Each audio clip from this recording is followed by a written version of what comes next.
Celeste is an indie 2D platformer that I came across in the free with gold section on Xbox. Now, I usually ignore the indie games that are released, but I felt like something compelled me to download this game. Probably sick of this. Then I booted it up and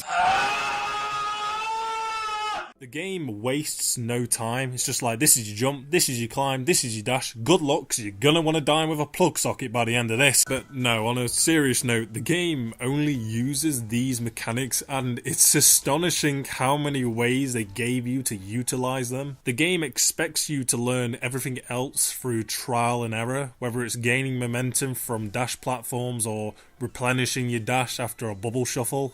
I don't know if that's the term for it, but that's what I've been calling it, and I'm not gonna stop. At every difficult section, I didn't want to put my foot through the screen because I knew either I was too slow, or I messed up my timing, or I was just doing it wrong. What I'm trying to say is that the level design and controls are stellar. You know, there wasn't a point in the game where I wanted to take a bath with a toaster. I should probably mention that a cat has joined me in the recording of this video, just in case you hear any weird noises in the background. Each chapter has not just one, but multiple gimmicks that play on the dash ability and how you can maneuver in each level, keeping gameplay fresh. I mean, you've got the wind, some galaxy blocks, these brain-dead ghosts, and when bosses and hentai monsters get added to the mix, things get a whole lot more interesting. Like, in one level they add Pokeballs, dash-activated blocks, button-activated doors, follow it up with these things coming at you like you're a questionably aged anime girl, and then have you carry around Diamond for the last stretch.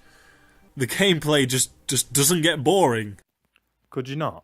I should probably mention the game's story. At first, the game introduces itself about a stubborn girl called Madeline, or whatever name you want, determined to climb Mount Celeste to prove to herself that she can.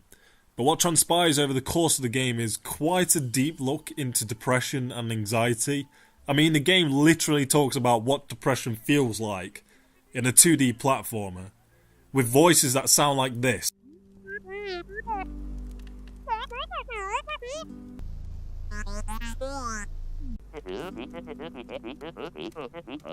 The game's soundtrack is absolutely mesmerising, and it's quickly become one of my favourite video game soundtracks. As you progress through new areas in a level, new layers are added to the soundtrack. I didn't take music at school, allowing you to feel your progression and the intensity build. Also, for some reason, this blew my mind.